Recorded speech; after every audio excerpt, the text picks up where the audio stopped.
teologia da prosperidade. É importante a gente entender o propósito dos nossos encontros doutrinários. O grande propósito do encontro doutrinário não é ofender ninguém, não é criticar a igreja A ou B, mas é colocar o que nós acreditamos como Primeira Igreja Batista a respeito de verdades bíblicas que são comentadas ou são ensinadas de uma maneira diferente por outros grupos.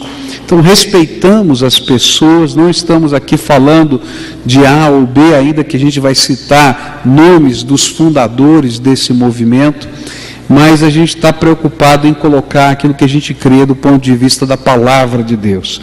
Então, o que é esse negócio de teologia da prosperidade? A teologia da prosperidade é um movimento que nasceu nos Estados Unidos e que tem tido uma enorme receptividade no meio evangélico brasileiro, especialmente a partir dos anos 80. Então, a partir dos anos 80, começou a invadir aqui o mundo evangélico.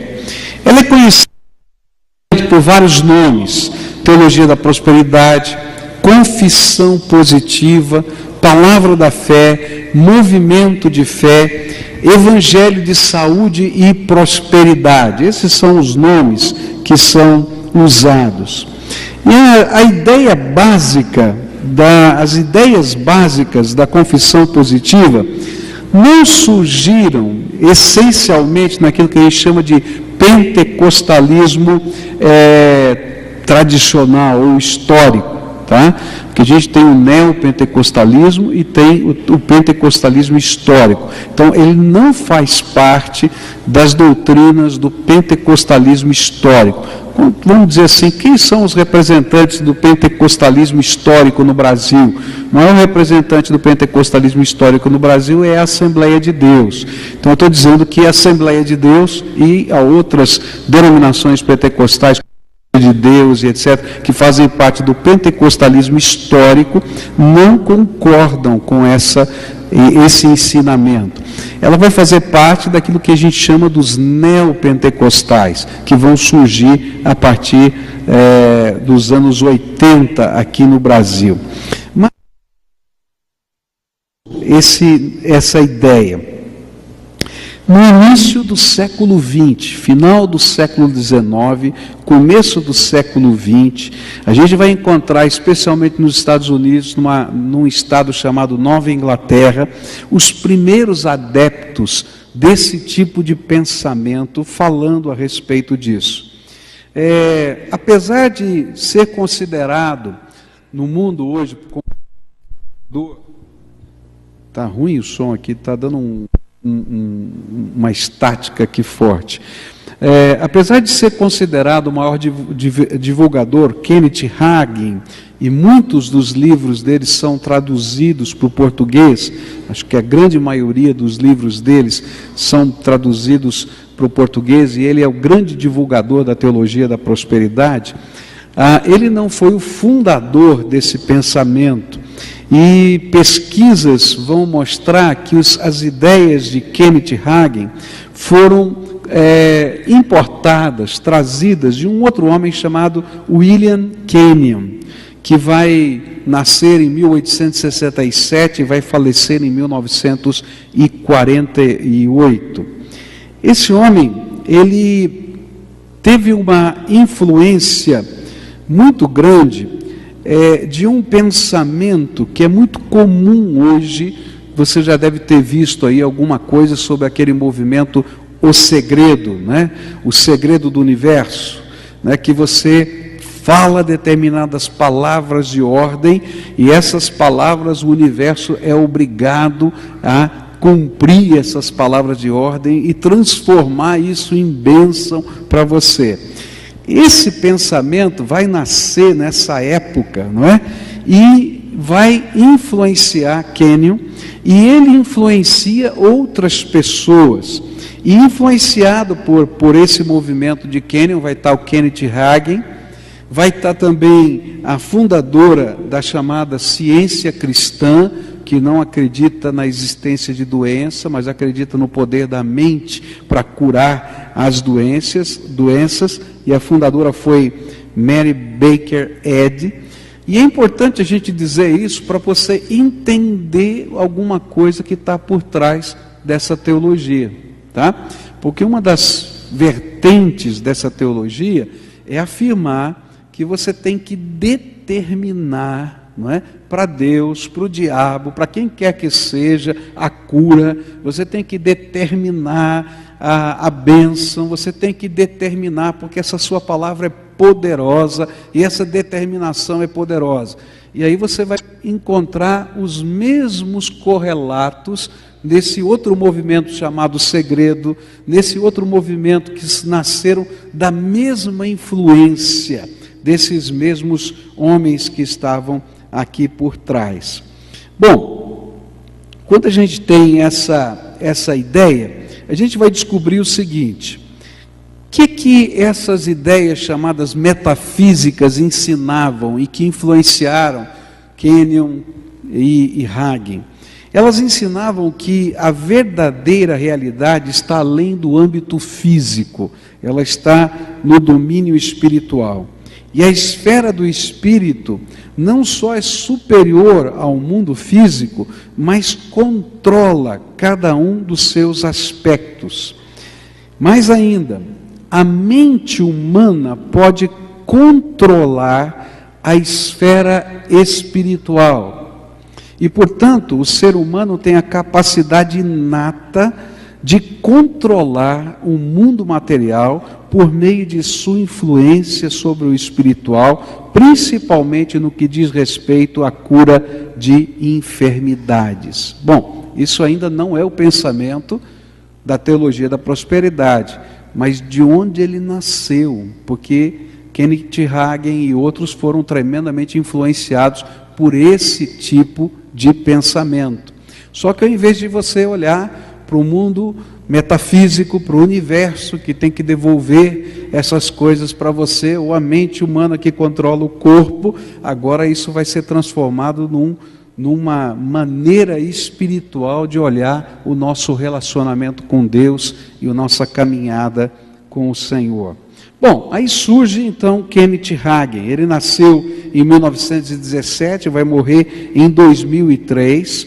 Ele é texano e ele vai ter uma série de problemas na sua infância de saúde, e ele começa a buscar intensamente a Deus, e ele vive uma série de experiências espirituais. Ele vai ter várias visitas ao inferno, vai conhecer o inferno, depois ele vai conhecer o céu. Isso é a afirmação dele, das suas experiências espirituais, durante esse período que ele está enfermo. E ele então, um dia, ele está lendo Marcos, capítulo 11, versículos 23 e 24, e ele então começa a questionar por que a Bíblia fala que se a gente tiver fé, a gente pode dizer para uma montanha sair daqui e ir para lá. Se a gente tiver fé, a gente crê que isso vai acontecer, e por que eu não estou sendo curado? Por que eu estou ainda doente? Essa é a grande luta que ele está vivendo no coração. E então ele chega à seguinte conclusão: eu estou doente porque eu estou esperando a cura, e eu ainda não acreditei que eu já estou curado.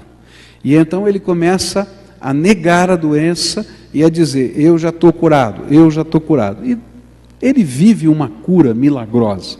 E ele então transforma isso, essa sua experiência, numa regra de vida, de fé e de pregação. E ele começa a desenvolver a sua teologia baseada nessa experiência que ele teve de uma cura milagrosa, e também naquilo que ele entendia serem as revelações de Deus para ele.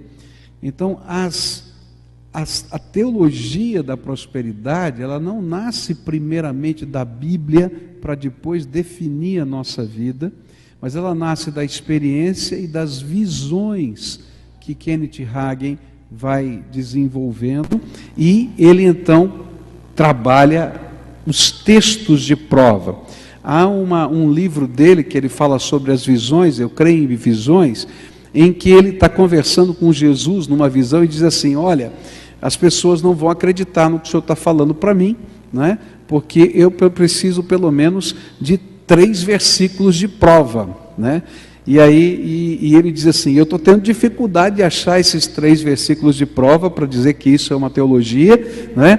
E eu já li a Bíblia não sei quantas vezes. Ele diz o número de vezes que ele leu a Bíblia.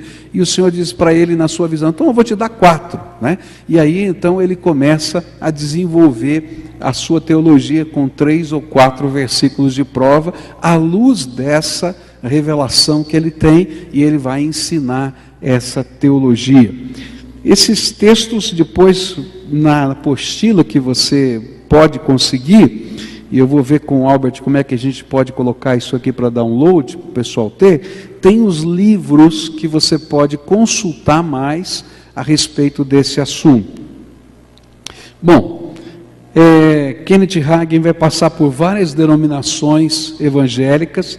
Ele foi batista, ele foi da Assembleia de Deus, e depois ele fundou o seu próprio ministério e divulgou o seu ministério através de programas de rádio e de fitas cassete, e também através de inúmeros livros que foram escritos. Aqui a gente tem um primeiro ponto para ser analisado, antes da gente olhar para as 3 coisas básicas da doutrina da teologia da prosperidade.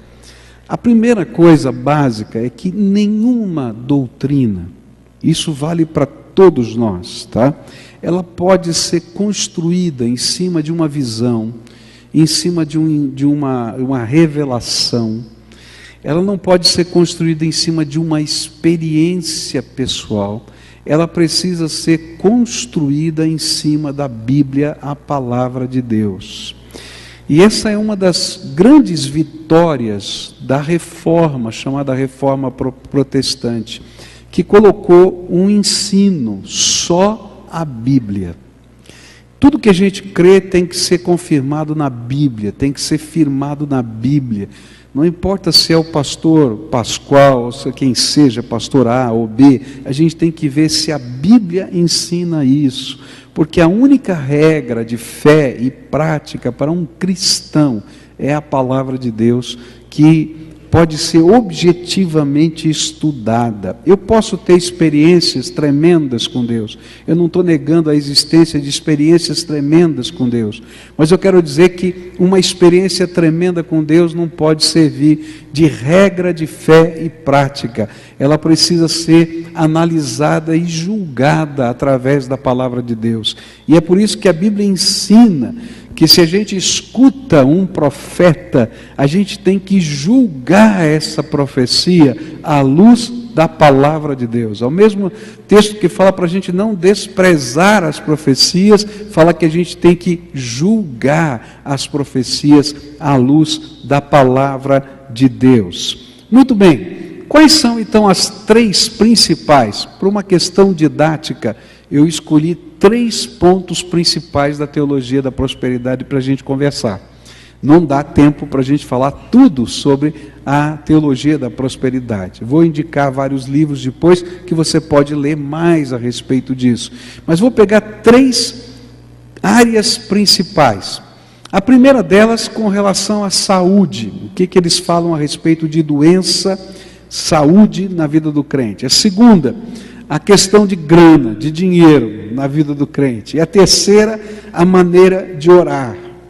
Tá? São 3 vertentes que eu quero trabalhar nesse nosso encontro. Bom, a teologia da prosperidade não se cansa de repetir que nem doenças, nem problemas financeiros são da vontade de Deus para o cristão.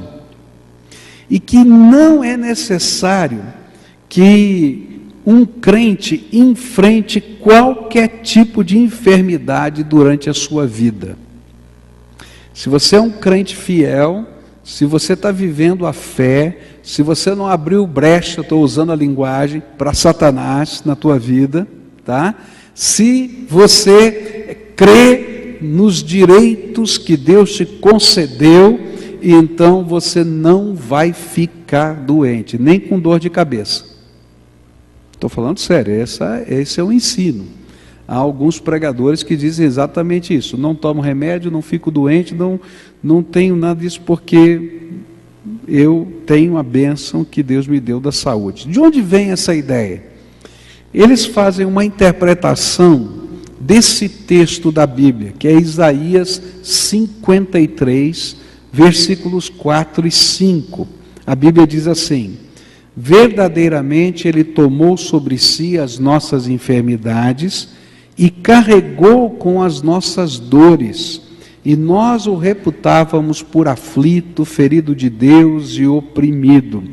Mas Ele foi ferido por causa das nossas transgressões e esmagado por causa das nossas iniquidades. E o castigo que nos traz a paz estava sobre Ele, e pelas suas pisaduras fomos sarados. Eles pegam esse texto e interpretam esse texto como toda a obra da redenção em Cristo já concluída, totalmente concluída. O que eu quero dizer com isso? Esse texto está falando a verdade. Jesus carregou sobre Ele as nossas enfermidades. A pergunta é: quando as enfermidades não vão existir mais na terra? Porque Jesus já carregou, mas quando? Tá? A interpretação da teologia da prosperidade é: o quando é hoje e agora. Tá? Qual é a nossa visão? Eu vou falar um pouquinho sobre isso. O que a gente crê a respeito disso? Eu não estou dizendo que Deus não cure, que Deus não intervenha. O grande problema é como a obra da redenção está se processando na nossa vida. Tudo já está concluído ou ainda falta alguma coisa para ser completada? Então a gente vai ter que olhar isso na Bíblia, porque se tudo tiver concluído, então eles estão corretos. Mas se tem alguma coisa para ser completada, então nós temos que ter uma visão um pouquinho diferente de entender esse texto. Bom, o que significa isso? Quando eles olham, por exemplo, e a gente pergunta: tá bom, se é assim, então por que um cristão adoece nos dias de hoje? Você já viu algum crente ficar doente? Eu já vi. Eu sou prova disso. Crente fica doente. Tá? Minha mulher está doente. Você sabe, estão orando por ela. Minha sogra está internada no hospital. Mas a pergunta fica: então como é que ele deve interpretar a doença, se a saúde faz parte dos seus direitos como cristão? E aí então eles têm algumas respostas para essa pergunta. Olha, a doença, primeira resposta, a doença não é um problema com o qual nós devamos nos preocupar. Se alguém ficar doente, essa pessoa sempre terá a cura à sua disposição. Então o problema não é se está ficando doente ou não, porque agora você pode ter a cura se você aprender a usar as ferramentas que eu vou ensinar a você dentro dessa teologia. Bom, entretanto, é óbvio que muitos cristãos adoecem e alguns deles morrem. E aí a gente pergunta: mas e quando o crente morre? Porque vai morrer. Como é que funciona? E aí então, várias razões são mencionadas por diferentes pregadores da cura, e a gente pode resumi-las numa lista de 5. As pessoas que estão doentes hoje não têm a fé suficiente para serem curadas, porque se elas crerem, a cura estará à espera delas. Segunda resposta: muitas pessoas estão doentes por desconhecerem os seus direitos como cristãos, e eles então seriam curadas, essas pessoas seriam curadas imediatamente se conhecessem a interpretação correta da Bíblia. Terceira, alguns estão doentes simplesmente porque não pedem a ajuda de Deus. Quarta, em alguns casos existe o pecado não confessado e isso bloqueia o poder da cura. Quinto, Há quem permaneça doente por deixar de expulsar Satanás mediante a confissão positiva. Bom, resumindo tudo isso, você está doente por algumas razões, tá? Ou você é o culpado, ou o diabo é o culpado. Basicamente isso. E nunca se trata de uma vontade soberana de Deus, ou de um tempo determinado para a tua vida, ou a possibilidade de ter um propósito diferente de Deus para você. Deu para perceber essa pedacinho que está faltando? Bom, o que a Bíblia ensina sobre a doença e a morte física? E aí a gente precisa entender isso aqui, para a gente poder compreender e poder lidar com essa questão. Como é que a Bíblia olha para a doença? Como é que a Bíblia olha para a morte? A Bíblia vai ensinar para a gente que o pecado é a fonte primária de todo sofrimento e de toda doença. Nesse sentido, o sofrimento e a doença são a consequência natural do pecado que nos separa de Deus. E quando eu estou falando pecado, eu não estou falando de um ato que você cometeu, mas eu estou falando de uma ordem que existe nesse mundo, que é estarmos todos nós nesse universo debaixo do pecado.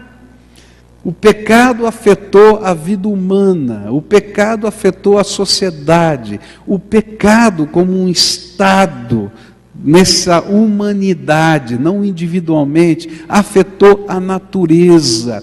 E a Bíblia ensina que a consequência natural do pecado foi a morte. Lá em Gênesis a Bíblia vai dizer para a gente, né? No dia que comer do fruto dessa árvore ia acontecer o quê? Certamente morrerás, tá? E a Bíblia vai ensinar no Velho e no Novo Testamento que todo sofrimento, toda dor, toda doença, toda enfermidade nasce nessa quebra que houve com Deus lá no Jardim do Éden, e que só vai ser completada toda a obra de Deus quando a gente estiver na eternidade, ou quando Cristo Jesus voltar para redimir esse universo. Será que é verdade isso? Olha só o que a Bíblia diz, Romanos 6, 23, porque o salário do pecado é o quê? Mas o dom gratuito de Deus é a vida eterna em Cristo Jesus. Então, desde a separação no jardim, um princípio mortal entrou em ação. Está dentro da minha célula. Eu já nasci com esse princípio. Eu vou morrer um dia. Não tem jeito. A minha célula está crescendo e se desenvolvendo ao mesmo tempo que ela está morrendo. Tá? E a morte passou a ser parte integrante da vida humana nesse momento histórico que a gente está vivendo. E toda a natureza sofreu, e o homem começou a morrer em todos os sentidos, moralmente, espiritualmente, socialmente e fisicamente.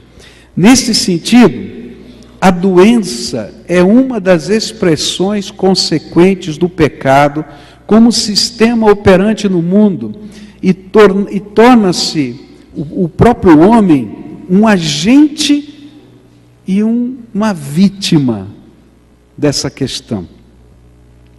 O que eu quero dizer com isso? Existe doença que vai acontecer nessa terra porque o seu corpo está morrendo. Não é porque você cometeu um determinado pecado, ou porque, enfim, aconteceu alguma coisa. Se você um dia vai morrer, alguma coisa não vai funcionar no teu corpo. Você concorda comigo? Então você vai ter algum tipo de doença. E essa doença não vai ser curada, porque você vai morrer um dia. Consegue entender? Então não tem lógica essa questão. Agora veja só o que o apóstolo Paulo fala a respeito desse assunto. Em 1 Coríntios capítulo 15, verso 26, ele diz assim: ora, o último inimigo a ser destruído é a morte. O que a Bíblia está dizendo? Jesus ressuscitou, e por causa de que Jesus ressuscitou, eu posso ter a certeza de que Ele venceu a morte, e que a morte não é um problema para mim, porque assim como Ele venceu a morte, eu também vou vencer a morte. Agora, quando? Quando todos os inimigos de Deus estiverem colocados como escabelo debaixo dos seus pés. E aí, então, o último inimigo da raça humana vai ser aniquilado. Qual vai ser o último inimigo? A morte. Quando é que não vai ter mais doença na terra? Quando o último inimigo, a morte, tiver sido vencido. Quer eu queira, quer não, Deus pode me curar. Eu creio plenamente nisso. Eu creio no poder de Jesus. Eu creio na intervenção da graça. Eu oro por isso. Mas eu sei que um dia eu vou morrer. Eu busco da face de Deus intervenção para a minha vida. Eu creio que Ele pode fazer qualquer coisa, mas eu sei que tem dentro do meu corpo um princípio que está atuando e que um dia vai parar de funcionar algumas coisas. E eles não vão parar, quem sabe, de uma vez, imediatamente, vão parar aos pouquinhos. E à medida que estiver parando aos pouquinhos, eu vou estar o quê? Vou estar doente, gente.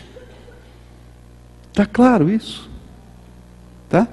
Então aquela afirmação de que não vai ter, porque Jesus já carregou sobre si todas as nossas enfermidades, ela é uma verdade, mas o quando, ela só se cumprirá na eternidade, quando não vai haver mais tristeza nem dor, onde toda lágrima vai ser enxugada, onde não vai ter mais enfermidade, onde não vai ter... Por quê? Porque essa é a promessa do Senhor e a obra dele na cruz já garante isso. Porém, nós estamos aguardando a promessa.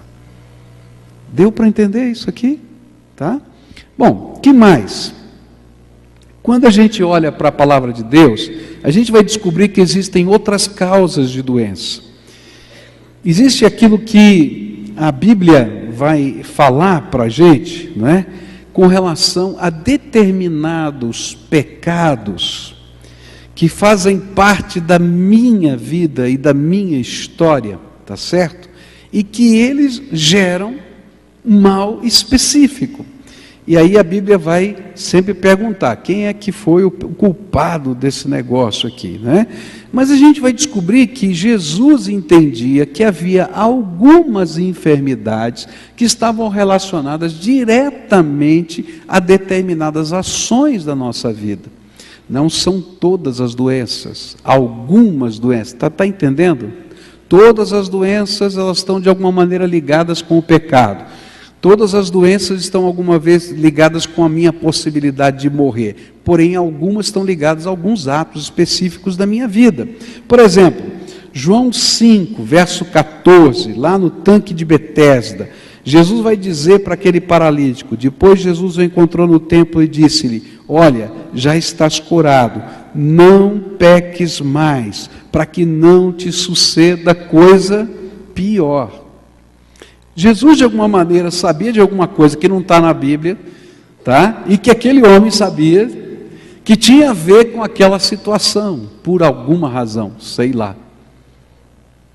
Então, existem algumas enfermidades que estão ligadas a alguns atos da minha vida. Eu vou exemplificar daqui a pouquinho, tá?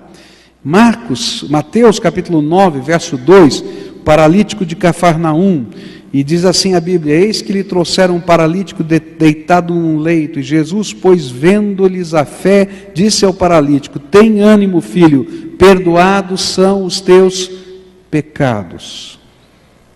Ele não falou seja curado, ele falou perdoados são teus pecados. Em alguns casos, a doença não é somente a falência do corpo, mas ela tem origem em certos em certas situações, nas minhas atitudes, nos meus pensamentos, nas minhas intenções, nos meus atos, e portanto ela passa a ser na minha vida uma consequência direta do meu pecado. Por exemplo, vamos dar um exemplo aqui, tá? Eu tenho... Alô?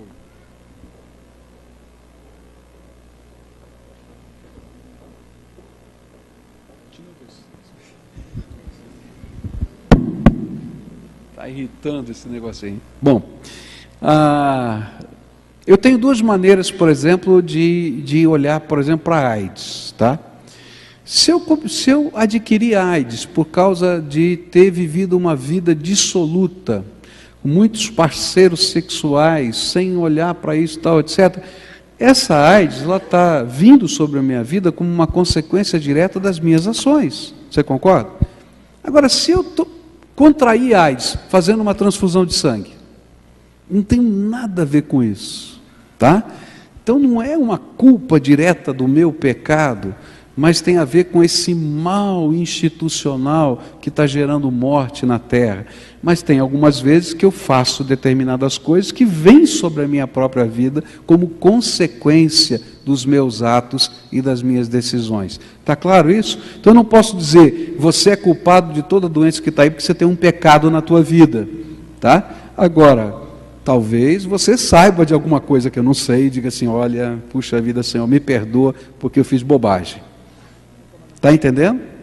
Tá? Terceira coisa que a Bíblia vai falar, existem algumas enfermidades que são obra demoníaca. Tá? Eu não estou dizendo que toda enfermidade é obra demoníaca, porque dentro dessa linha de pensamento, toda enfermidade é obra demoníaca. Tá? Eu estou dizendo que algumas podem ser de origem demoníaca. E a Bíblia fala a respeito disso. Em Lucas 13, verso 11, a Bíblia diz assim, estava ali uma mulher que tinha um espírito de enfermidade, e havia já 18 anos, e andava encurvada, e não podia de modo algum endireitar-se. Jesus está dizendo que aquela mulher, a doença dela, provinha de uma origem espiritual, e que era um espírito demoníaco que estava fazendo isso. Mas não está dizendo que toda doença que Jesus curou era proveniente de um espírito demoníaco, tá?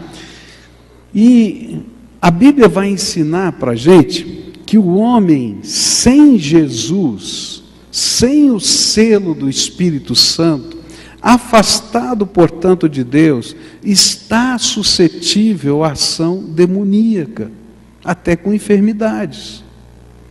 Mas a Bíblia também vai dizer que o selado pelo Espírito Santo de Deus não é suscetível à ação demoníaca, porque você tem o selo de Deus, e aquele que está do teu lado é maior do que tudo que pode estar contra você.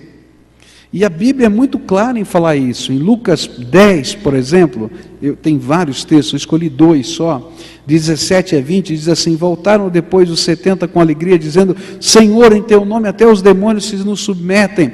E respondeu-lhes ele, eu vi a Satanás como raio cair do céu. E eis que vos dei autoridade para pisar serpentes e escorpiões, e sobre todo o poder do inimigo, e nada vos fará dano algum. Contudo, não vos alegreis, porque se vos submetem os espíritos, alegrai-vos antes por estarem os vossos nomes escritos nos céus. Então, querido, se você está selado pelo Espírito Santo de Deus, tá? Não precisa ficar correndo de medo, não, tá? Porque o Senhor é que guarda a tua vida. 1 João 5, versos 18 e 19, diz assim, sabemos que todo aquele que é nascido de Deus não vive pecando, antes o guarda aquele que nasceu de Deus, e o maligno não lhe toca. Sabemos que somos de Deus, e que o mundo inteiro jaz no maligno. Muito bem. Agora, tem muita gente que está buscando cura, buscando o diabo para curar. e vai para um terreiro de macumba, vai para um terreiro de umbanda, vai fazer isso, aquilo, aquilo outro, porque está buscando cura. E vou dizer, alguns até são curados. Se isso é uma doença de ordem demoníaca, são curados. Tá? Mas a Bíblia diz que isso é abominação, que Deus detesta. E está lá em Deuteronômio 18, versículos 9 a 12. Quando entrares na terra que o Senhor teu Deus te dá, não aprenderás a fazer conforme as abominações daqueles povos. Não se achará no meio de ti quem faça passar pelo fogo seu filho, a sua filha, nem adivinhador, nem prognosticador, nem agüeiro, nem feiticeiro, nem encantador, nem quem consulte um espírito adivinhador, nem mágico, nem quem consulte os mortos, pois todo aquele que faz estas coisas é abominável ao Senhor, e é por causa destas abominações que o Senhor teu Deus os lança fora de diante de ti. A Bíblia vai falar também que algumas destas enfermidades, que são de origem nossa, tá? Do nosso pecado, elas são por causa não de pecados de ação na nossa vida, mas daquilo que a Bíblia fala de pecados que envolvem nossa alma, como, por exemplo, a amargura, não é? A gente carregar ódio e raiva das pessoas. E é interessante que a Bíblia fala a respeito disso, por exemplo, no livro de Hebreus, vai falar a respeito desse assunto. E a ciência fala a respeito disso hoje. Existe uma série de doenças que a ciência chama de doenças psicossomáticas. Tá? Elas são doenças verdadeiras. Elas estão acontecendo na pessoa. Vai dar uma infecção, vai aparecer essa infecção realmente no exame que você faz. Tá? Só que a origem que está gerando essas subsequentes infecções são emocionais. Você está carregando um monte de coisa ruim no teu coração, de lembrança, coisa que Jesus disse, perdoa, para você ser liberta, e você continua fazendo isso, e aí então isso se torna um peso sobre a tua vida. Então, resumindo, a Bíblia vai dizer que toda doença vai acabar, é verdade. Quando? Eu vou começar tudo de novo, então. Quando vai acabar? Quando o último inimigo, que é a morte, for aniquilado. Isso vai acontecer quando Jesus voltar. Está claro isso? Tá? Existem doenças e vão continuar existindo porque o teu corpo está morrendo, meu querido. Né? Basta olhar no espelho, você vai ver a ruga aparecendo. Vai ver ou não vê? Está ruim de ver, né? A gente às vezes fica pensando, emagreço ou engordo, né? Porque não sei o que é pior. Bom, essa é uma realidade, tá? Algumas enfermidades têm origem nas nossas ações, nos nossos pecados, como consequência, tá? Algumas têm origem nas nossas emoções, daquilo que a gente guarda, que Deus falou que a gente não deveria guardar, que são os nossos pecados, e algumas são intervenção de Satanás na vida de uma pessoa, não é? Mas essas pessoas que estão debaixo dessa intervenção não passaram ainda pela obra de transformação, salvação e selagem do Espírito Santo, porque se Jesus entrar na tua vida, querido, não existe maior libertador do que Jesus Cristo em você. Tá? Ele é o nosso Salvador, Ele é suficiente, Ele não tem não tem liturgia maior do que a presença de Jesus na nossa vida. Está claro isso? Bom, segunda coisa, tá? Deixa eu ver aqui meu tempo, tá? Segunda vertente desse estudo tem a ver com a grana, com a ideia financeira. Os adeptos desse pensamento seguem o mesmo raciocínio que utilizam com a relação à saúde para falar a respeito de prosperidade financeira. Eles afirmam que a prosperidade financeira é um direito do cristão que faz parte da obra da expiação realizada por Cristo. Porque não há sofrimento, não há dor, não há enfermidade, Jesus já carregou tudo.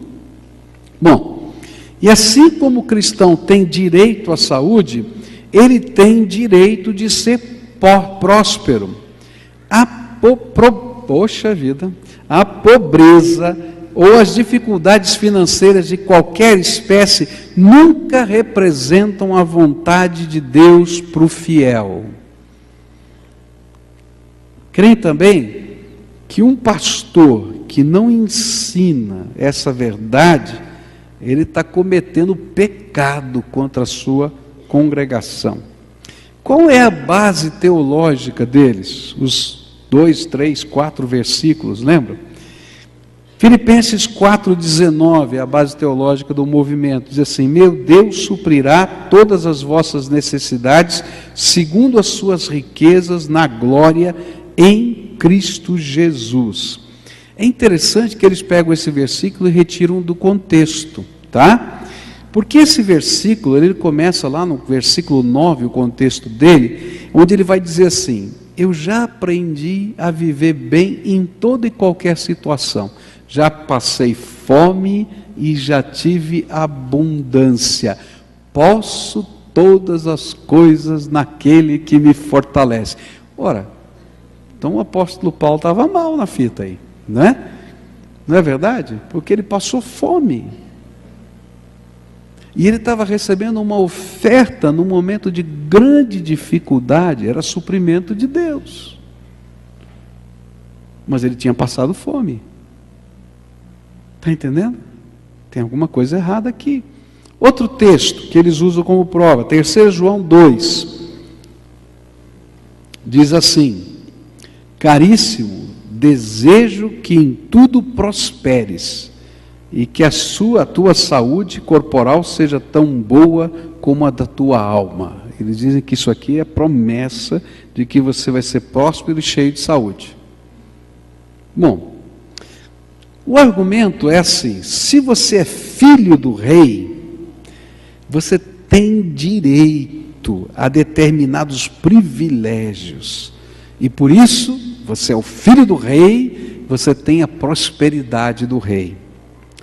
Bom, que respostas eles dão quando a gente pergunta: mas tem crente pobre? Você conhece crente pobre? Eu acho que deve ter um monte de crente pobre aqui, não tem? Graças a Deus. Não é? Porque a gente está... Vamos lá. Eles dizem: ó, você é pobre por sua culpa. A culpa é tua. E as respostas é o seguinte, são dadas da seguinte maneira: é porque você desconhece os seus direitos à prosperidade, ou falta fé para você tomar posse desses direitos, ou o diabo está impedindo de recebê-los. E aí o que você tem que fazer é usar a confissão positiva. Ou o diabo está impedindo de recebê-los. Tira a mão do meu dinheiro. E aí o que você tem que fazer? Existe mais uma razão. O diabo está impedindo de receber a mão do meu dinheiro. E aí o que você tem que fazer? Existe mais uma razão. O diabo está impedindo de receber a mão do meu dinheiro. E aí o que você tem que fazer? Existe mais uma razão. O diabo está impedindo de receber a mão do meu dinheiro. E aí o que você tem que fazer? Existe mais uma razão. O diabo está impedindo de receber a mão do meu dinheiro. E aí o que você tem que fazer? O diabo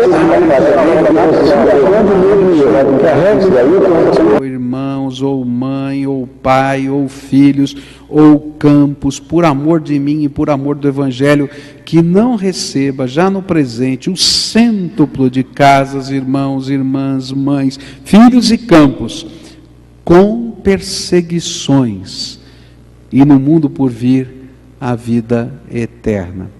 Então eles pegam esse versículo e dizem: olha, a proporção de Deus é 1 para 100. Você dá 1, vai ganhar 100. Está entendendo? As promessas de Deus são verdade. Deus multiplica, Deus abençoa, tá? Mas o que vai acontecer é que a motivação que está por trás está totalmente errada. A visão está totalmente errada. Deus não prometeu em nenhum lugar da Bíblia que você vai ficar rico. E mais, a Bíblia, eu vou ler vários trechos aqui da Bíblia daqui a pouco, para dizer para você que a Bíblia ensina que se você estiver buscando isso como meta da tua vida, você está totalmente errado, porque os valores que Deus tem para você são outros.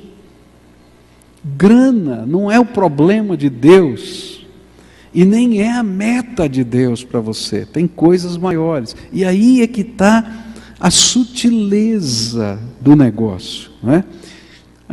O Igor falou uma coisa muito bonita num texto que ele escreveu lá, dizendo assim que muita heresia ela acontece ou porque a gente faz um superlativo de algumas verdades, ou a gente corta algumas verdades. Então aqui existem algumas verdades que estão sendo feitas um superlativo delas, ao invés da gente ter a ponderação do que elas signifiquem, tá? E outro texto usado para provar essa questão financeira é Marcos 10, 17 a 23, a história do jovem rico, e dizendo que ele não quis dar para Jesus, então por isso que aconteceu e tal, etc. Mas tomam num outro viés. De fato, ele estava colocando a grana mais importante do que o reino de Deus na sua vida. Mas o que a Bíblia ensina a respeito da vida financeira? E eu vou dar algumas pinceladas bem rápidas sobre o que a Bíblia fala sobre a nossa vida financeira. A vida de um cristão, ela é regida por princípios que norteiam a minha conduta. E eu preciso entender esses princípios, senão eu vou me perder. Em todas as áreas, não só na área financeira, em todas as áreas. As doutrinas heréticas vão entrar, eu vou me perder nos caminhos dessa vida. A primeira coisa que eu tenho que entender é qual é o objetivo da minha vida. Quando eu recebi Jesus como Senhor e Salvador, eu recebi um novo objetivo, uma nova meta de vida. E se eu não entender essa meta de vida, eu não vou entender nada. Para que você existe? Essa é a pergunta. E a resposta está em 1 Coríntios 10, versículo 31. E a Bíblia diz assim: portanto, quer comais, quer bebais, ou façais qualquer outra coisa, fazei tudo para a glória de Deus. Para que o Pascoal existe? Para a glória de Jesus. Para que você existe? Para a glória de Jesus. Então, o que eu tenho que viver em qualquer área, no casamento, no trabalho, no dinheiro, na saúde, para que eu estou aqui fazendo alguma coisa? É para a glória do Senhor. Se eu entender esse princípio e aplicar esse princípio a todas as áreas da minha vida, não só a área financeira, a todas, eu vou estar caminhando na minha vida, buscando ser um cristão segundo a palavra de Deus. Está claro isso? Bom, quando a gente olha para essa verdade, a palavra de Deus vai nos ensinar que, como filhos de Deus, nós devemos ter um novo sistema de valores, um novo sistema de alvos e objetivos que serão definidos pelos propósitos eternos e não pelos temporais. O que vai definir o que é prioridade na minha vida? O que vai definir qual é o alvo, para onde eu estou fazendo, o que eu vou estudar, com quem eu vou casar, como é que eu vou educar meu filho, como é que eu vou ser marido? O que vai definir é a vontade de Deus, a glória de Deus, propósito de Deus para mim. Então as coisas eternas me ensinam a viver aqui na terra. Está claro? Olha só o que a Bíblia diz em Colossenses 3, versículos 1 a 3. Vocês foram ressuscitados com Cristo, portanto, ponham o seu interesse nas coisas que são do céu, onde Cristo está sentado ao lado direito de Deus. Pensem nas coisas lá do alto e não nas que estão aqui na terra, porque vocês já morreram e a vida de vocês está escondida com Cristo, que está unido com Deus. Segundo valor, então, se eu estou aqui para a glória de Deus, e se esse tempo que eu estou vivendo aqui na vida é só uma passagem, Então, eu tenho que entender, e Paulo vai falar sobre isso, Pedro vai falar sobre isso, que as leves e momentâneas tribulações não se comparam ao que Deus tem preparado para nós. E que eu tenho que ter um alvo maior do que ter 50 casas, 20 apartamentos, não sei quantas fazendas, dirigir o carro A ou B. Queridos, eu posso até fazer isso, não é pecado, mas esse não é o alvo da minha vida. Tem coisa maior. Porque se eu mudar a prioridade das coisas na minha vida, eu vou deixar as pessoas mais importantes de lado. E vou até alcançar essas coisas. Mas vou me perder. Bom, se é assim, então vamos falar sobre grana. A Bíblia vai ensinar que o dinheiro, ele é neutro. Ele não é nem bom nem mau. Ele não é um demônio e nem é uma bênção. Por quê? Alguns olhavam para o dinheiro, por exemplo, a teologia da libertação, dizia que quem tem dinheiro é quase um endemoniado, porque Deus tem uma preferência especial pelos pobres. Tá? Aí você pega a teologia da prosperidade, quem não tem dinheiro é que está ruim, né? Porque Deus está prometendo que todo mundo vai ficar rico se você tiver fé. Tá? E a Bíblia está dizendo que não, grana não tem nada a ver com isso. A grana é um meio, tá? Ele não é o fim, é um meio. Agora, a Bíblia vai dizer que quando eu começo a amar a grana, amar o dinheiro e colocar isso como alvo da minha vida, essa grana que eu estou amando, que era neutra, se torna a raiz de todos os males. Olha só o que a Bíblia diz em 1 Timóteo 6. É claro que a religião é uma fonte de muita riqueza, mas só para a pessoa que se contenta com o que tem. Olha que coisa tremenda, né? Então, se você se contenta com o que tem, você está rico. É isso que ele está falando. Agora, o que foi que trouxemos para o mundo? Nada. E o que é que vamos levar do mundo? Nada. Portanto, se temos comida e roupas, fiquemos contentes com isso. Porém, os que querem ficar ricos, caem em pecado, ao serem tentados e ficam presos na armadilha de muitos desejos tolos, que fazem mal e levam as pessoas a se afundarem na desgraça e na destruição. Pois o amor ao dinheiro é uma fonte de todos os tipos de males. E algumas pessoas, por quererem tanto ter dinheiro, se desviaram da fé e encheram a sua vida de sofrimentos. Mas você, homem de Deus, fuja de tudo isso, viva uma vida correta, de dedicação a Deus, de fé, de amor, de perseverança e de respeito pelos outros. Eu acho que não tem texto mais claro, fala a verdade. Como é que você sobrevive com uma teologia dessa, que todo mundo vai ficar rico, se a Bíblia está dizendo que esse não é o alvo da nossa vida?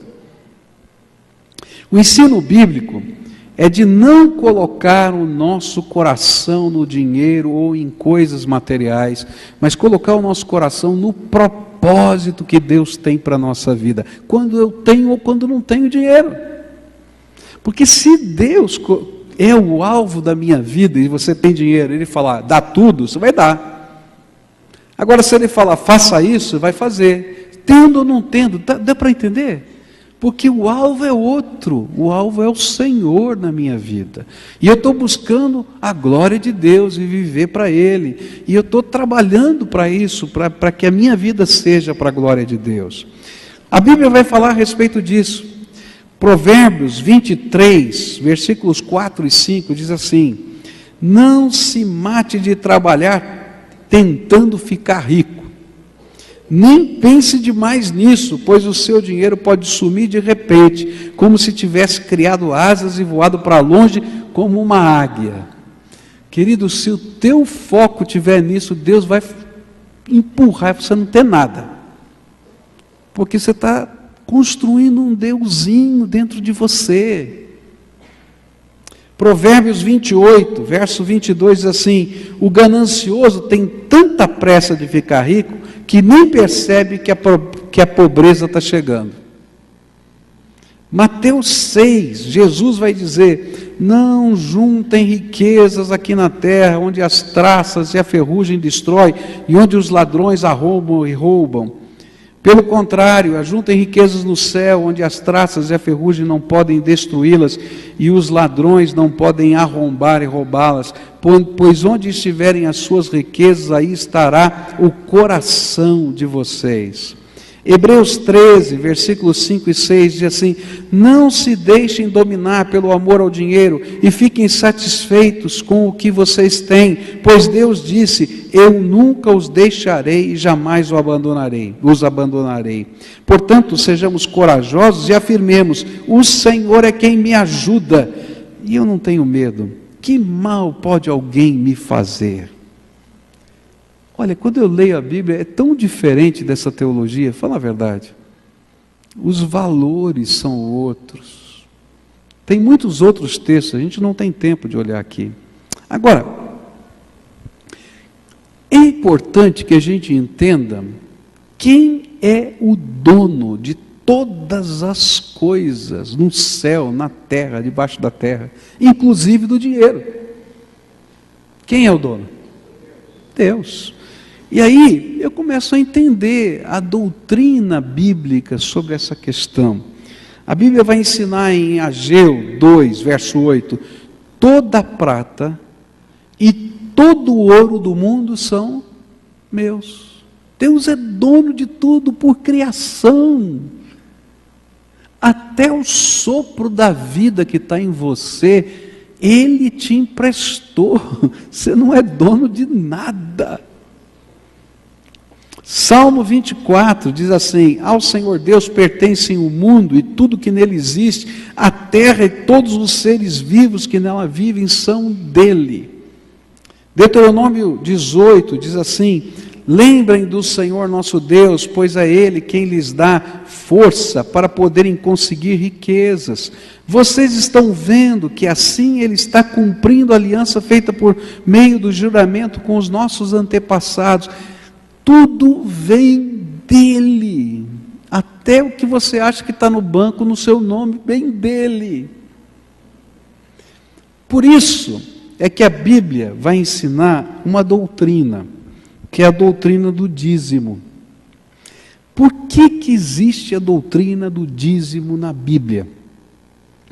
O dízimo é um sinal de que nós reconhecemos que Deus é dono de todas as coisas e que Ele nos colocou como administradores de tudo o que é dele. E por isso, nós não damos o dízimo, nós devolvemos o dízimo, porque ele é o reconhecimento de que Deus é o dono de tudo. Deus não precisa de nada, mas Ele ensinou e colocou essa doutrina para que eu e você nunca nos esquecêssemos que Ele é o dono. Eu costumo comparar a doutrina do dízimo com uma administração de empresa. Digamos que eu fosse um investidor, tá? E chegasse para você e dissesse assim: olha, o negócio é o seguinte, eu estou colocando aqui uma grana para você montar uma loja, tá? Está aqui a grana, você monta a loja. O que você vai fazer com a loja é problema seu. A única coisa que você vai ter de acerto comigo, 10% do faturamento, ou melhor, do lucro dessa loja, tá? Você vai depositar para mim nessa conta bancária. Tá certo? Aí ele vai lá, te dá o investimento, acabou. Esse é o nosso acordo. Vou receber 10% desse lucro mensalmente. Está fechado? Está fechado. Ah, que bênção, está tudo aqui. Aí chega o mês, você diz assim, não deposita. Chega outro, não deposita. Chega o terceiro, não deposita. Chega o quarto, não deposita. Depois de uns 6 meses, vem o investidor e diz assim: escuta, e o nosso acordo? Ah, não deu. Falei, por quê? Ah, porque eu comprei um carro novo. Não, mas eu não combinei com você que os 90 você faz o que você quiser, mas os 10 são meu. Ah, mas passou um pobre aqui, eu dei os teus 10% para ele. Você tem tanto, não precisa? Não, peraí. Quando eu quiser dar para ele, eu dou. Mas você tem que cumprir o que combinou comigo. Ah, mas olha, então, o que a gente chama essa pessoa? Hã? Do quê? Pilantra, né? A Bíblia chama de ladrão. Olha só o que a Bíblia chama. Malaquias capítulo 3 diz assim: eu pergunto, será que alguém pode roubar a Deus? Mas vocês têm roubado. E ainda me perguntam, como é que nós estamos te roubando? Vocês me roubam nos dízimos e nas ofertas. A Bíblia também afirma que a fidelidade a Deus implica em bênção, e que a infidelidade a Deus implica em maldição. É bíblico isso. Todas as áreas da nossa vida, se a gente é fiel, nós somos abençoados, não é só na financeira não. Mas se a gente não é fiel, a mão de Deus pesa em qualquer área da nossa vida, inclusive na financeira. E é por isso que a Bíblia vai prometer, tá, uma bênção para aqueles que entendem e vivem, praticam a devolução do dízimo. Mas ela nunca prometeu que você vai ficar rico. Eu vou explicar como é que funciona isso. A Bíblia diz em Malaquias 3, 9 a 12, todos vocês estão me roubando, e por isso eu amaldiçoo a nação toda. Eu, o Senhor Todo-Poderoso, ordeno que tragam todos os seus dízimos aos depósitos do templo, para que haja bastante comida na minha casa, e ponham-me à prova, e verão que eu abrirei as janelas do céu, farei cair sobre vocês as mais ricas bênçãos. Não deixarei que os gafanhotos destruam as suas plantações, e as suas parreiras darão muitas uvas. Todos os povos dirão que vocês são felizes, pois vocês vivem numa terra boa e rica, e eu, o Senhor Todo-Poderoso, estou falando. O que a Bíblia está falando é um princípio que vale para todas as áreas. Se você é fiel, sobre o pouco, sobre o muito, o colocarei. Se você é infiel, Deus retira o que Ele colocou sobre a tua vida. A parábola que Jesus contou dos talentos ilustra isso, tá certo? Cada um recebeu uma quantia diferente de talentos, nem todo mundo recebeu igual. Um recebeu 5, outro recebeu 2, outro recebeu 1. O que recebeu 1 ficou com medo, enterrou o talento, não fez nada, pronto para devolver o que estava lá e não fez absolutamente nada. O que tinha 2 dobrou, o que tinha 5 dobrou. Quando o dono veio, pegou o 1 que tinha, tirou dele e deu para aquele que tinha 5 e diz, ó, continua fazendo um bom trabalho. Essa é a filosofia de Deus, em todas as áreas da nossa vida. Você é fiel naquilo que Deus está te dando, em termos de dons, talentos, de vida, ministério, Ele vai te abençoar mais, porque você é confiável para receber mais. Se você é infiel, dons, talentos, grana, qualquer coisa, tá? Seus valores estão em outro lugar, você se perdeu nos seus propósitos, Deus vai tirar, porque você não está preparado. Você vai fazer bobagem. É isso que a Bíblia está falando. Tá? Então existe uma bênção? Existe uma maldição? Existe, está aqui na Bíblia. Mas a gente tem que entender quais são os propósitos de Deus para a nossa vida. Por isso Deus quer abençoar pessoas, projetos, missão e assim vai. A nossa fidelidade, a Bíblia vai ensinar na área financeira, que vai além do dízimo. Porque quando nós entendemos que tudo que temos e somos é para servir e glorificar a Deus, eu estou pronto para cumprir o propósito da minha vida e fazer o que Deus quiser que eu faça. Do jeito que Ele quiser, na hora que eu quiser, que Ele quiser. Porque eu não sou o dono. Quem é o dono? Deus. E não é pesado. Queridos, não se torna pesado isso na nossa vida se eu tenho a concepção correta de quem eu sou, de onde eu estou indo, o que está acontecendo na minha vida, qual é o propósito da minha vida. E mais, eu não fico com medo de que Deus não vai me dar o suprimento, porque eu já tenho na minha vida as marcas de que eu posso todas as coisas naquele que me fortalece. Porque quando eu estava numa pior, Ele mandou baterem na minha casa e levar a comida que eu estava precisando comer. Não quer dizer que eu não vou passar por situações difíceis. Está entendendo? E quando eu estava em abundância, ele falou, reparte com aquele outro que está precisando. E eu fiz isso com prazer, porque ele é o dono. Deu para entender que o foco é totalmente outro. Por isso que a Bíblia vai falar para a gente que quanto mais livres nós somos, mais Deus pode confiar em nós. 2 Coríntios 8 vai falar sobre isso, e 2 Coríntios 9. A Bíblia diz assim, irmãos, queremos que vocês saibam o que a graça de Deus tem feito nas igrejas da província da Macedônia. Os irmãos dali têm sido muito provados pelas aflições, porque têm passado. Mas a alegria deles foi tanta, que embora sendo muito pobres, eles deram ofertas com grande generosidade. Olha que coisa tremenda. Quem é que deu oferta mais generosa? Pobre. Quem deu a oferta que Jesus elogiou? Foram os ricos lá no templo? Foi a viúva pobre. Eu acho que tem alguma coisa para ensinar. Quando o foco está no lugar certo, a gente é livre. Afirmo a vocês que eles fizeram tudo o que podiam, mais ainda, e com toda boa vontade. Pediram com insistência que os deixássemos participar da ajuda para o povo de Deus da Judéia, e eles insistiram nisso.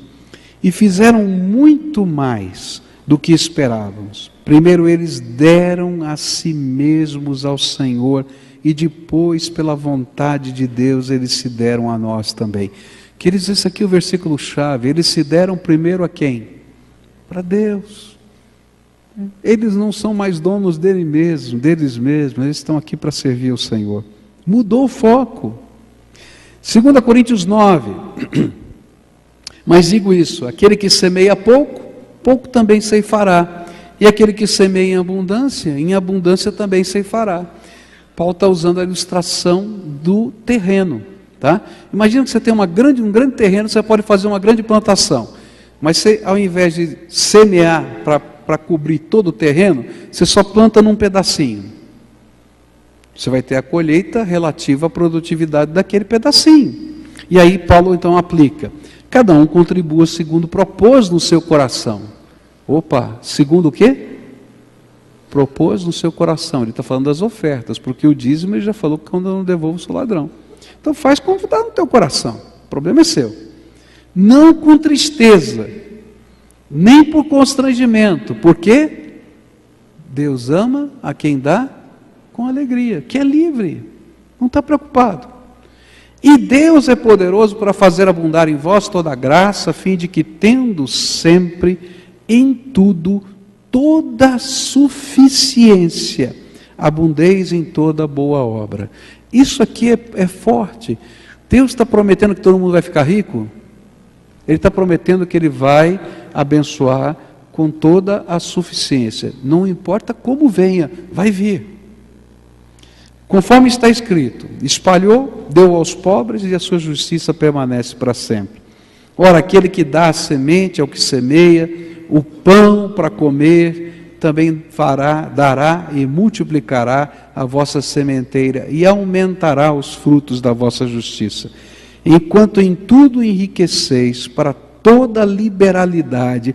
E essa é outra coisa. Qual é o propósito de Deus me dar alguma coisa? Eu entender que Ele vai usar para a glória dEle. Do jeito dEle. Ele vai falar com você. A qual por nós reverte em ações de graças. Porque a ministração desse serviço não só supre as necessidades dos santos, mas também transborda em muitas ações de graças a Deus. Ele está dizendo o seguinte: quando a gente vive essa dinâmica, você vai ver alguém passando necessidade, você vai pegar do teu armário e levar para aquela pessoa com alegria. E aquela pessoa que vai receber, vai dizer, graças a Deus, chegou na hora certa. Está entendendo? É tremendo isso aqui. Para a gente terminar, o grande perigo da teologia da prosperidade é não permitir que o nosso coração seja liberto dos deuses com letra minúscula deste século. Queridos, qual é o Deus desse século hoje? É a grana. E aí Jesus vai falar sobre isso em Mateus 6, verso 24. Ninguém pode servir a dois senhores, porque ou há de odiar um e amar o outro, ou se dedicar a um e desprezará o outro. Não podeis servir a Deus e a Mamon. Essa palavra Mamon em algumas Bíblias é traduzida por riquezas, mas essa aqui era uma divindade de antigamente, que era o Deus da prosperidade. Queridos, não dá para servir Jesus e o Deus da prosperidade. Está claro?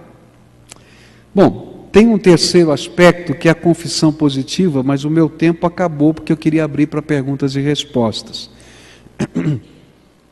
E eu vou só resumir bem rapidinho isso aqui. A confissão positiva tem a ver com uma maneira que a gente ora, tá? E aí a teologia da prosperidade vai dizer o seguinte, que você vai ter que aprender a orar para poder conseguir as coisas que você precisa. E você precisa de 3 elementos para poder aprender a orar, tá? O primeiro é conhecimento dos seus direitos. Você tem direito a ficar rico, você tem direito a não ficar doente, você tem direito a que toda a maldição da lei que estava sobre o homem não esteja sobre a tua vida, e basicamente eles resumem maldição da lei a riqueza e saúde. Tá? Se você entende os seus direitos, você vai reivindicar os seus direitos para Deus. E aí, então você vai dizer, Deus só prometeu, por isso eu determino que o Senhor faça. Entendeu? Eu determino que você faça. E eu creio que o Senhor já fez. Então, fé, conhecimento dos direitos e determinação positiva, confissão positiva, tá? Só que o argumento deles é o seguinte, e eu não vou ter tempo de falar sobre isso, senão a gente não faz as perguntas. É que essas são leis da natureza. Lembra lá do segredo que eu falei?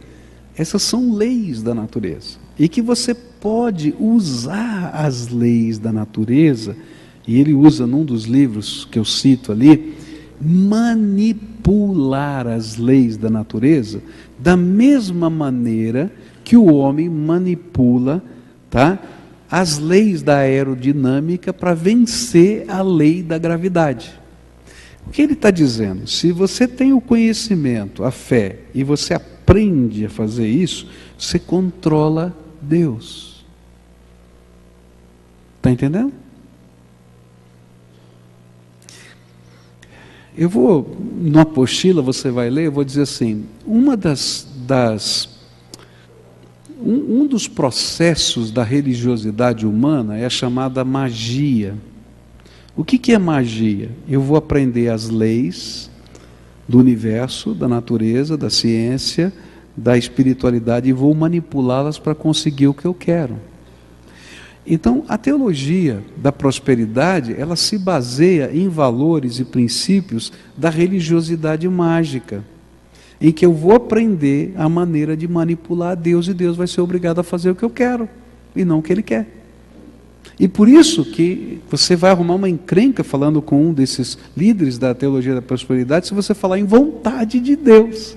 Porque ele diz, não, a vontade de Deus já está determinada nas leis, se você souber usar as leis, você faz a coisa andar, entendeu? Basicamente isso, tá? Aí tem uma série de textos onde, por exemplo, Simão mágico vai lá tentar controlar Pedro para poder conseguir saber como é que funciona esse negócio de derramar o Espírito Santo e tal, diz, eu te dou uma grana aí e tal para você falar isso para mim. Fala, sai daqui, ó, cara, você está doido, tua cabeça está perdida, você está fora do esquadro, você tem que orar pedindo misericórdia de Deus. Quem é que controla Deus? Não é assim, tá? Aí vamos falar sobre a soberania de Deus. Queridos, algumas orações não serão respondidas. Não é porque Deus não tenha poder, nem porque você não tenha fé, mas porque Deus tem propósitos. Por exemplo, eu estou orando pela cura de alguém. Eu gostaria muito que essa pessoa fosse curada. Mas você sabe quantos anos de vida você tem? E se no propósito eterno de Deus, por alguma razão que eu desconheço, eu não sei a razão, eu desconheço essa razão, Deus disse, eu vou limitar a vida desse cabra aqui. E ele vai partir para a eternidade. Alguns anos atrás eu conversava com uma irmã que tinha perdido um filho. E um dia essa irmã, naquela luta tão grande, ela veio conversar comigo e disse, sabe, eu estou em paz, pastor, perdi meu filho, mas eu estou em paz, porque Deus me explicou uma coisa que eu não sei compreender tão grandemente, mas ela apaziguou a minha alma. Eu falei, o que foi? A Bíblia, eu estava lendo a Bíblia e Deus me mostrou esse versículo e diz assim, que Deus leva os seus santos antes do dia mau. Então, alguma coisa que eu não sei, que era o dia mau, ia acontecer para o meu filho e Deus levou antes. Então, eu não sei, eu não entendo, eu não compreendo, mas isso apaziguou o meu coração. Essa foi a experiência dela. Há coisas que eu não sei, que eu não entendo, que eu não compreendo, porque eu só vejo no plano, né? Eu não vejo tridimensionalmente a vida, eu só consigo ver o que está aqui diante dos meus olhos. Deus está vendo sob uma perspectiva muito maior, e Ele tem planos. Ele vai dizer, o Pascoal vai viver X tempo, o Joãozinho vai viver Y, e aí? Então vai chegar aquele momento que Deus disse, acabou, filho, acabou, tá? Eu tenho um propósito maior que você não consegue entender. Agora lembra que isso não é um prejuízo para o servo de Deus, porque a vida dele não se limita aos poucos anos que ele vive nessa terra, ele tem toda a eternidade para viver com o seu Pai eterno. E aquela é a verdadeira vida. Aqui eu só estou de passagem. Entendeu? Eu não consigo compreender a soberania de Deus. Outros lugares a Bíblia vai dizer que Ele não nos vai dar algumas coisas que a gente está pedindo, porque a gente não sabe o que está pedindo. Jesus vai dizer assim, você já viu um pai bom, cujo filho pede pão e ele dá pedra? Ou que ele pede um peixe e ele dá uma cobra? Se vocês que são maus dão boas coisas aos seus filhos, quanto mais o Pai Celestial não lhes dará o Espírito Santo. E é interessante que é um trocadilho ali nessa expressão de Jesus, porque quando ele fala de pedra e pão, ele está dizendo do seixo do rio, que para uma criancinha, e essa é a palavra que está lá no grego, uma criancinha pequena, ela aponta e diz assim, papai, me dá aquele pãozinho ali. E ele está vendo um seixozinho, parece uma broazinha assada. E diz, me dá aquele pãozinho ali. E o pai, você acha que o pai vai dar a broazinha que é pedra para o filho? Vai dar pão que é pão, não é? Ou então, ele está olhando o pescador e vê o pescador puxar uma cobra d'água. Ah, me dá aquele peixinho fininho lá.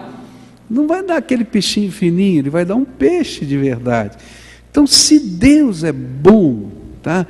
Ele não vai atender algumas orações que você está pedindo besteira para a tua vida. Você acha que se o teu filho chegasse assim, eu quero uma Mauser 45 carregada para brincar na escola, você daria? É doido.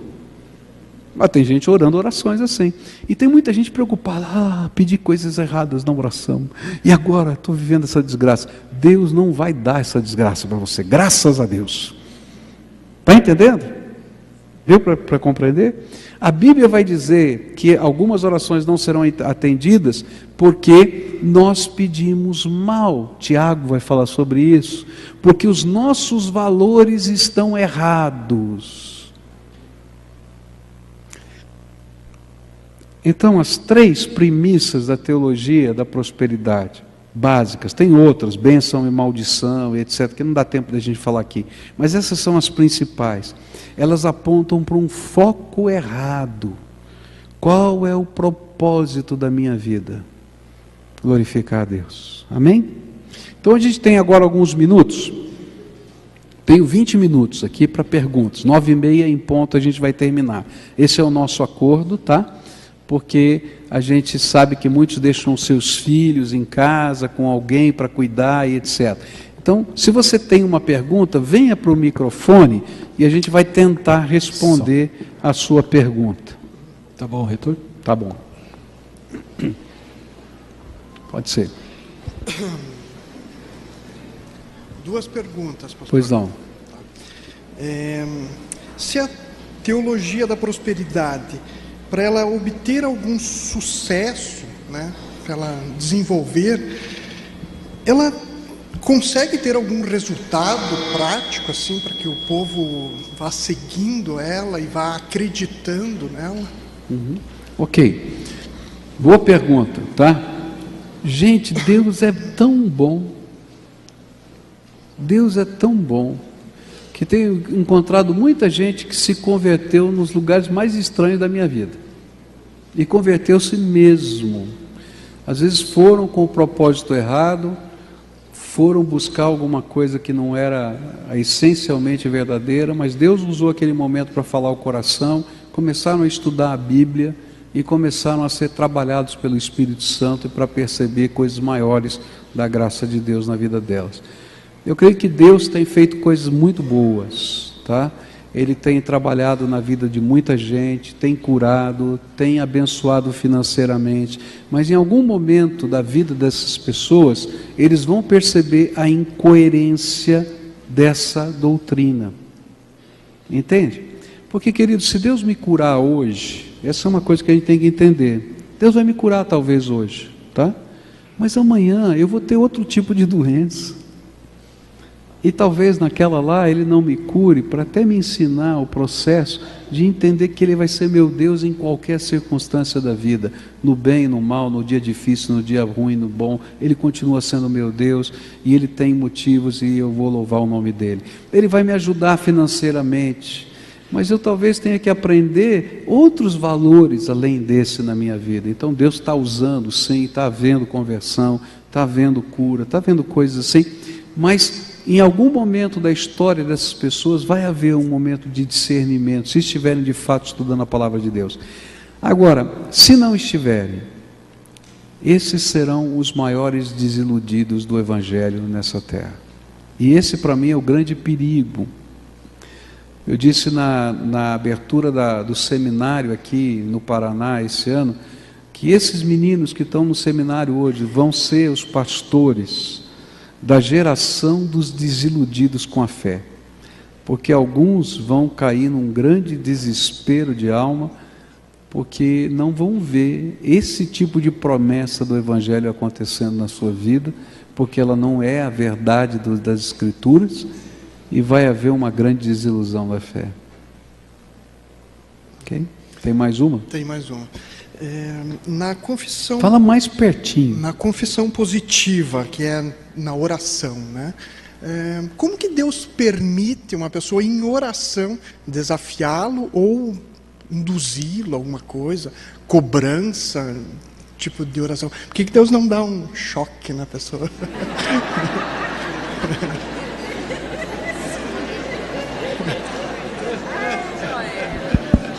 Aí mandar logo um raio do céu e acaba com tudo, né? Porque Deus é bom, gente. Deus é muito bom. Deus é bom. E depois tem muita gente que está fazendo isso porque ensinaram assim, né? E aí Deus vai ter que trabalhar de outras maneiras. Como é que Deus trabalha com a gente? Deus vai pegando os pontos de contato que a gente tem com a fé verdadeira, e Ele vai a partir desses pontos trabalhando a nossa vida.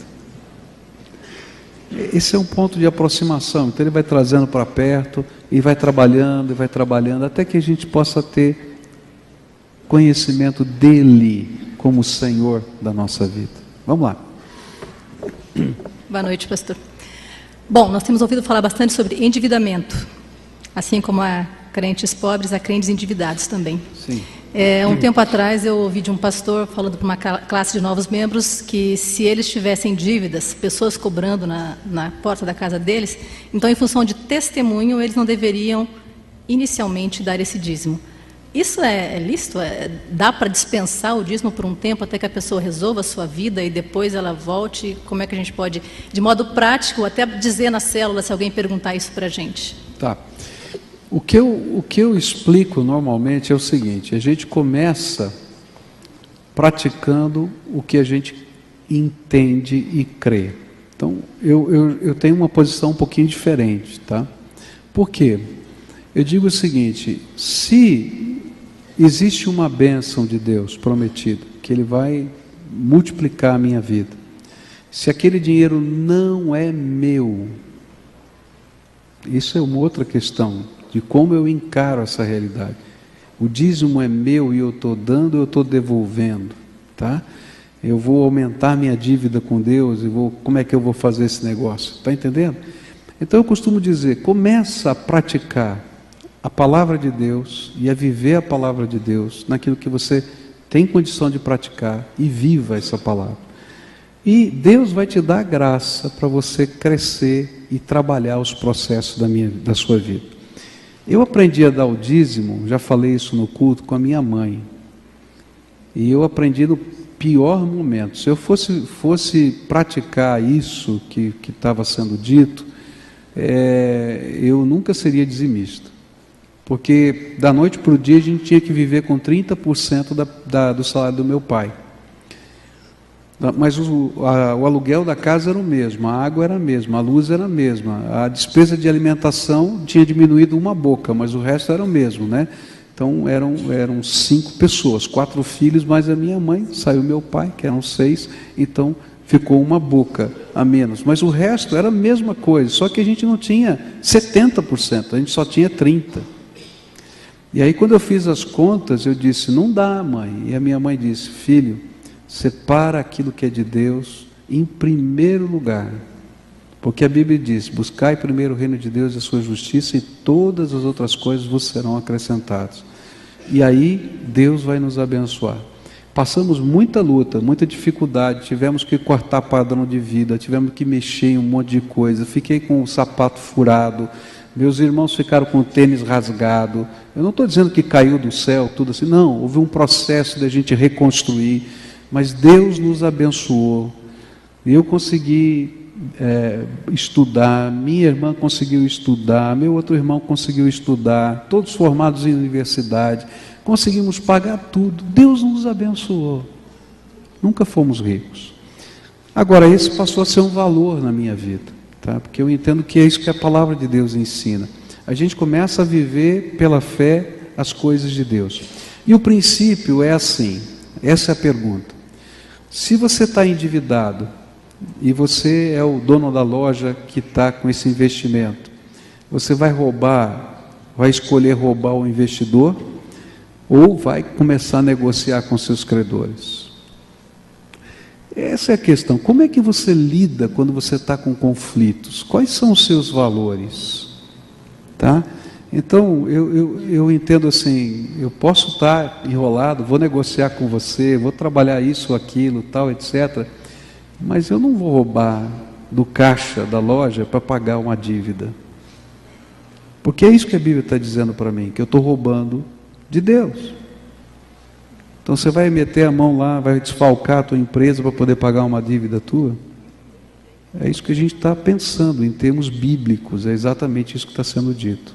Tá? Boa noite, sou um pouco alto aqui. Em relação ao dízimo também, eu creio no dízimo, acho que é válido.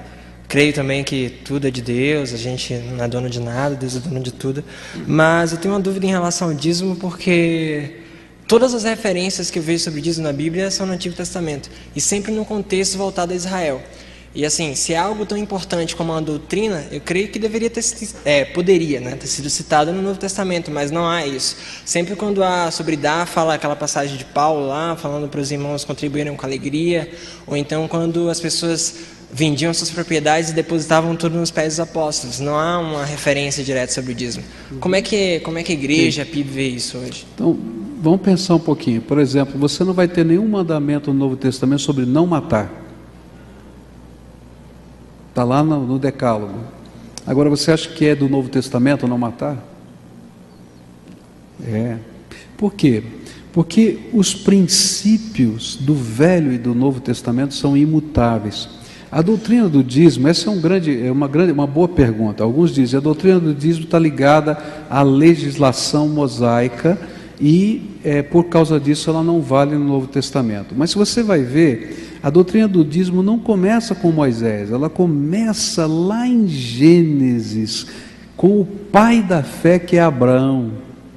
E ela é referenciada, sim, no Novo Testamento, em Hebreus, quando diz que quando Moisés deu para o sumo sacerdote Melquisedeque o seu dízimo, ele deu a uma outra ordem que não era Levi, mas era a mesma ordem sacerdotal de Jesus, o sumo sacerdote Jesus. Então Hebreus vai falar da validação do dízimo no Velho e no Novo Testamento. E Jesus vai falar assim, olha, vocês estão falando do dízimo do endro, do cominho, da hortelã e etc. Eu quero dizer para vocês que vocês devem fazer estas coisas, que é dar o dízimo, tá? Mas deve acrescentar a justiça, a fé, isso, aquilo outro. Então você vai encontrar sim na Bíblia, no Novo Testamento também, essa questão do dízimo. Porque o que está por trás é o princípio, não a lei. Qual é o princípio? Deus é dono de todas as coisas, tá? Quando chega no Novo Testamento, o dízimo é o mínimo. Enquanto no Velho Testamento o dízimo era o máximo, no Novo Testamento o dízimo é o mínimo. Porque se Deus mandar você vender a tua propriedade e colocar nos pés dos apóstolos, você vai lá e vende e coloca. Porque você sabe que a tua vida inteira é para a glória de Deus. Esse é o sentido do Velho e do Novo Testamento. Eu entendo isso também, mas eu acho que o ensino do dízimo como uma doutrina, às vezes pode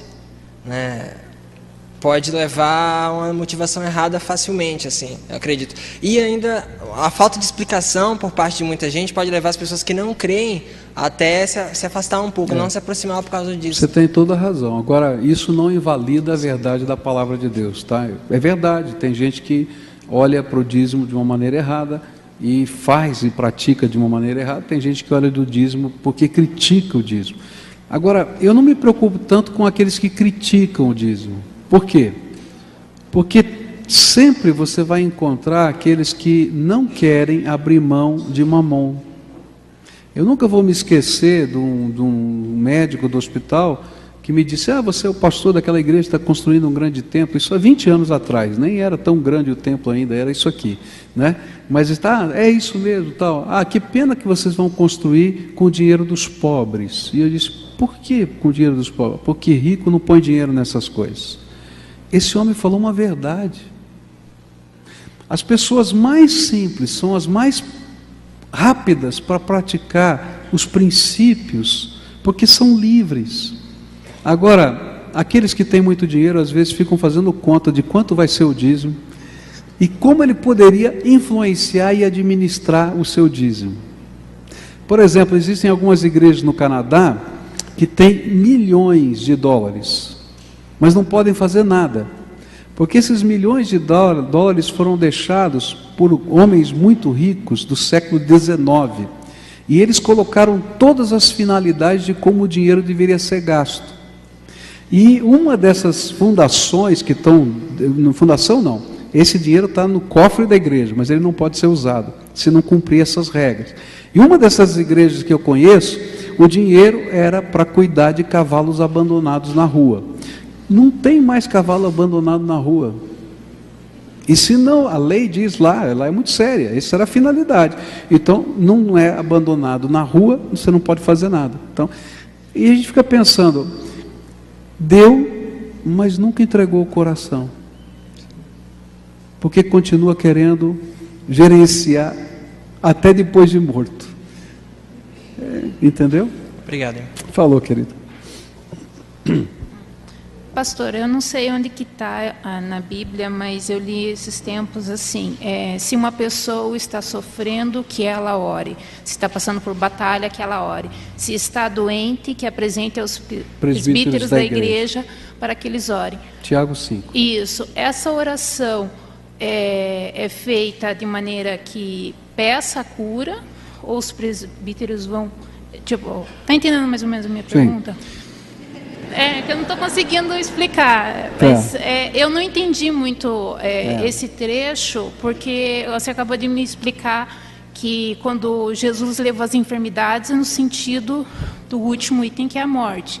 E esse versículo, o que quer dizer quando pede para os presbíteros orarem? A Bíblia ensina que a gente tem que orar pelos enfermos. Mas a Bíblia não ensina que todos os enfermos serão curados. Então, o meu papel, o seu papel é exatamente isso. Eu vou orar pelos enfermos, eu vou buscar a face de Deus. Muitos deles serão curados pela misericórdia, pela graça de Deus, mas alguns não serão curados. E isso não é culpa nem da pessoa que está recebendo a oração, nem de quem está fazendo a oração, porque Deus é soberano e Ele marcou um dia que eu e você vamos morrer. Essa é a verdade. E que algumas enfermidades, até para a glória de Deus, vão existir na nossa vida. A Bíblia fala, quando perguntaram sobre o cego de nascença, de quem era o pecado, dele ou dos seus pais? Ele disse, nem do pai, nem dele, porque ele era cego para a glória de Deus. Ele nasceu cego para que naquele dia Jesus pudesse curá-lo e a glória de Deus pudesse ser vista na terra por ter curado um cego de nascença. Eu disse, mas puxa vida, Deus fez isso? Não, lembra que o propósito maior de Deus é a eternidade. Eu tenho que olhar a vida sob a perspectiva da eternidade, tá? Bom, temos mais uma pergunta ou duas no máximo, vamos ver. Boa noite, pastor. Baixa um pouquinho o seu microfone, isso. Boa noite, pastor. Eu tenho uma dúvida sobre o dízimo, se eu vou dar do líquido ou do bruto, e sobre onde que entra as primícias. Isso, tá bom. Então vamos lá. Eu pratico o dízimo do bruto. Por que que eu pratico o dízimo do bruto? Como assalariado, tá? Porque quando eu declaro o meu imposto de renda, eu digo assim, qual é o teu salário? Qual é a tua renda? Eu dou o bruto ou o líquido? Sob o meu bruto é que incide impostos, tá? E aí eu vou tirar os impostos e assim por diante. Então, qual é a minha renda, né? A Bíblia diz que tudo quanto passa pela nossa mão, a gente vai lá e faz. Como assalariado, faço isso. Agora, eu ensino àqueles que são empresários a não praticar o dízimo de tudo que entra no caixa. Por quê? Porque não é a renda dele. Deu para entender? Porque qual é a renda dele? É o lucro que ele tem na venda daquela mercadoria. Isso é dele. O que é o meu salário? Ele inteiro. Tá certo? E você vai recolher seu imposto de renda, o outro também vai recolher o imposto de renda dele normalmente. Porque se ele tirar do que entra no caixa, ele vai falir. Porque aquele dinheiro não é dele, é do fornecedor dele. Aí ele está tirando, está roubando do fornecedor para não roubar de Deus. Entende? Então, entendeu o que eu estou dizendo? Então aí a gente tem que ter esse bom senso para compreender essas coisas. Senão vai quebrar, quebra mesmo. Tá? Hã? Primícias, tá. Ok. As primícias eram uma prática realmente da legislação levítica. Mas ela tem um ensino muito bonito que está por trás disso. Deus é dono de tudo e o primeiro é de Deus. Por que que a lei das primícias foi colocada? Para que o povo não se esquecesse que primeiro vem Deus. Então o que acontecia? As primícias eram quase que uma oferta simbólica. O primeiro fruto que nascesse de uma árvore não era seu, pertencia a Deus. Você não ia dar uma grande oferta, você ia pegar, vamos pensar na maçã, não é lá, não tinha maçã, mas tudo bem, vamos pegar uma maçã, essa é a primeira maçã que eu colhi, essa é a primeira, não é minha, é de Deus, porque Deus vem em primeiro lugar. A primeira cria do meu animalzinho não me pertencia, pertencia a Deus. O meu filho primogênito era de Deus. E para que ele não fosse entregue, tá? Deus separou a tribo de Levi para compensar todos os primogênitos e disse: esse aqui é a nação, é a tribo que é minha, que não vai ter possessão nessa terra, porque ela é minha. Mas para que você não esqueça que esse primogênito era por direito meu, você vai dar uma oferta, e tinha um valor estipulado pelo filho primogênito. A questão que está por trás não é a oferta, é o princípio. Deus vem em primeiro lugar na minha vida, tá? Tem algumas pessoas que praticam voluntariamente as primícias.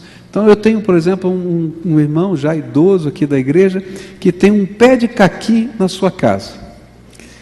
Todo o primeiro caqui que ele colhe, ele põe numa caixinha, me dá mais do que um, e me dá de presente. Isso aqui é a minha primícia. Ela me escolheu para dar, eu como caqui. Tá? Mas eu acho lindo pelo valor que está por trás. Não é pelo valor, não é pela grana, pelo caqui, entende o que eu quero dizer? É quem é o primeiro na minha vida. Eu tenho um quadro no meu gabinete muito bonito, que foi o primeiro quadro que uma irmã pintou e colocou lá no meu gabinete. Pastor, eu quero colocar aqui na igreja, no seu gabinete, porque é a minha primícia do meu talento, do meu dom. Isso é voluntário, é uma coisa do coração, mas o princípio é lindo, gente. Vocês conseguem perceber? Que coisa linda, porque o importante para Deus não era a grana, é você entender quem vem em primeiro lugar. Buscai primeiro o reino de Deus e a sua justiça, e todas as outras coisas vos serão acrescentadas. Deus não precisa da prata, não precisa do ouro, Ele é dono de tudo, mas Ele quer ensinar para a gente que Ele é o Senhor, e que Ele é o primeiro. E quando a gente pega esse valor, não nos é pesado. Querido, isso vai ser gostoso, vira uma coisa linda dentro da nossa alma, porque eles fazendo para adorar a Deus, é um culto, tá? E se você não quer dar, o problema é teu com Deus. O problema é teu. Não vou ser dizimista. O problema é teu. Deus vai te ensinar. Porque normalmente você está vivendo, o que indica isso, é que tem uma área da tua vida que você não conseguiu render para Deus. Então Deus vai ter que trabalhar isso na tua vida. De alguma maneira Ele vai trabalhar. Porque Ele não está preocupado com a grana, Ele está preocupado com o teu coração. Jesus disse: onde estiver o teu tesouro, aí estará o teu coração. Essa aqui é a chave. Amém? Então vamos encerrar, vamos ficar de pé, a gente vai orar. Primeiro, muito obrigado pela presença de todos vocês. Está lindo aqui, ó, quanta gente aí, né? Que bom, olha. Sim, pode, fala, querida. Na verdade, não é uma pergunta, mas eu queria testemunhar. Eu fiquei 13 anos em uma dessas igrejas, né, que ensinava exatamente o que o senhor pregou, abrindo só um pouquinho pela questão da doença, saúde, realmente isso, eu aprendi assim, quando eu realmente me converti, eu tinha muito problema de doença, enfermidade, e eu acabei indo para Jesus justamente por aprender o entendimento que eles tinham, era de que Jesus realmente tinha curado, né, quando Ele morreu na cruz, e levado todas as nossas enfermidades. Então, a partir daí, eu fui tendo esse entendimento que seria com o princípio da determinação. Na minha concepção, eu fui curada até o momento que eu congreguei lá. Inclusive eu fiquei 8 anos no ministério, onde eu ensinava, eu orava pelas pessoas, ajudava, porque realmente era a forma que eu queria, que eu aprendi. E depois desse tempo já estou 1 ano e meio aqui na PIB, e um pouquinho antes de eu sair de lá, realmente os meus princípios começaram a ser reavaliados. Deus começou muito a tratar do meu coração, tanto que eu pedi um tempo para sair do ministério e ficar só como membra. E Deus falou muito no meu coração que eu não podia andar, como diz aquela palavra em Amós, não andarão dois, né, se não estiverem em acordo. E realmente eu sentia que o meu coração, o meu lugar já não era mais lá, porque os meus princípios, aquilo que Deus tinha me ensinado, já não condizia mais com aquilo que eu estava vivendo. E já estou 1 ano e meio aqui, Deus me trouxe para cá. E Deus tem só confirmado aquilo que Ele tinha colocado no meu coração com relação à saúde, à prosperidade, e abrindo só um pouquinho dessa questão de determinação.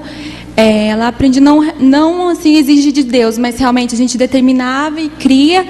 E até um tempo da minha vida, eu tenho miopia, né, os óculos, mas até eu ficava às vezes muito em dúvida por que eu não era curada, por exemplo, da miopia, se, né, eu via as outras pessoas sendo curadas e eu não. Então eu vinha com essa questão de ou estou em pecado, então você me examinava e via, meu Deus, onde que eu estou errando, onde eu estou pecando, ou essa questão de falta de fé, né? Porque as outras pessoas eram curadas e eu não estava sendo curada, até que passou, né, eu tinha que usar óculos, o oftalmo tinha me receitado, e eu não quis, né, porque eu falei, não, Jesus vai me curar, porque eu sou curada, né, Ele já levou as enfermidades lá na cruz, e a miopia tem a tendência a piorar, se você não vai usando, né, corrigindo o grau.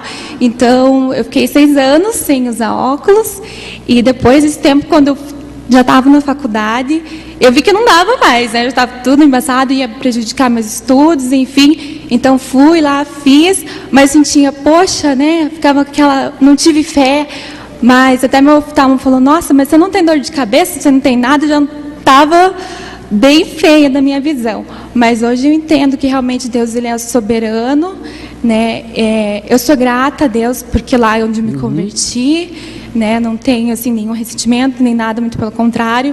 Tem pessoas que realmente também são de Deus, são meus amigos, são irmãos em Cristo, mas hoje a minha fé, né, mudou e eu tenho crescido, aprendido bastante aqui na PIC. Amém. Graças a Deus pela sua vida, viu, querida?